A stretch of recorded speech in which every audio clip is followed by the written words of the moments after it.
Hello, welcome to Scratch3D Printing. In this video, I'll be taking a look at Orcaslicer's latest version. Let's scratch today's topic. The people at Orcaslicer has been updating the slicers frequently now, which is amazing because I love the features, I love the slicers, and they also fix bugs and stuff like that. So that Orcaslicer is getting better and better. It is one of the top slicers out there. So if you have been using it, I will leave a link down below so you can go and check it out yourself. Download it and use it. It's really amazing. After using Orcaslicer, I couldn't go back to any other slicers. The only reason not to use Orcaslicer is that it's not supported for a specific 3D printers. But other than that, Orcaslicer is the best and main slicers for me as of right now.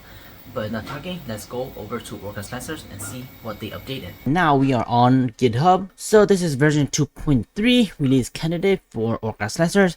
So if this version is going well, everything is good, they might add maybe some feature or just fix stuff, and then this might be the final version, but it also might not be the final version. But we will have to wait and see. So let's see what they change here. I will leave a link down below so you can go directly to this page and download the RC version if you want. So if you recall, on the version 2.3 beta release, Orcaslicer introduced this Orca Filament library where you can have one filament and use it for all your 3D printers. So they adjust this a little bit so that user can also manually adjust the compatibility of filament profile in the filament setting if they wanted to. And this is the problem. If the base profile is from the Orca Filament library, this user profile will automatically become visible to all printers, which can be annoying.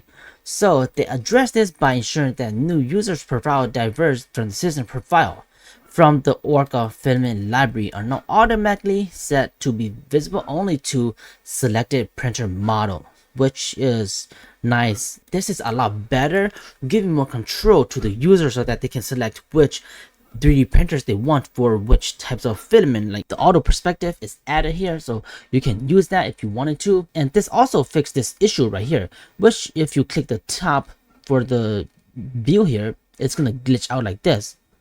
So for this new feature, it also fixes this issue, which is nice. And lots more fix, update, and stuff like that. This is one of the bugs that I found on Orcaslicer on the previous version. Fix issue that painted brim is not generated if brim width is set to 0. This was the bug that I found on the previous Orcaslicer's beta. It's good that this is fixed now, which we'll go ahead and test it right now. Okay, so I got this model loaded in. This will be a model I use for another video, so if you want to see that video, which is really interesting in my opinion, make sure you subscribe to the channel because that video is coming very soon. Let's go to prepare. Let's click the model, click the brim ears up here. We will paint some of the brim ear right here, and we're just gonna do that for now. Then we're gonna go to setting on the left here, select others, paint it. I'm gonna go to outer brim only, put this to 0. This was the issue. If you put it to 0 and you put it to painted, it's not gonna generate these, but they fixed it. So that's, yeah, look at that. We slice the plate, the brim width is at 0. It's now painted, but it's also here, which is amazing. Oh my gosh. Like I said, Orcaslicer is the best slicers out there, and this navigation thing, yeah, look at that. There's no issue now. There's no glitchiness. It just works amazing like this, which is very nice. The community of Orcaslicer is amazing. Thank you for all the hard work that you guys do. Okay, as you saw there, there's not that much update for this release candidate version of Orcaslicer version 2.3.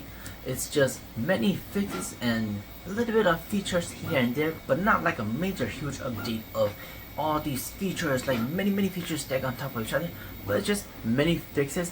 And as you saw there, the painted brim was a bug. If you leave the brim width at 0 and you switch to painted brim, it's not gonna work.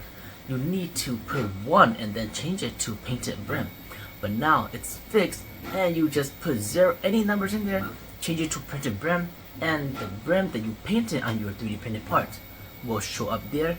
It will work exactly like how it was prone to work, right? But yeah, some of you say that that was not a bug, it's just me not knowing how to use it, but no, it is a bug. They say on Orcaslicers.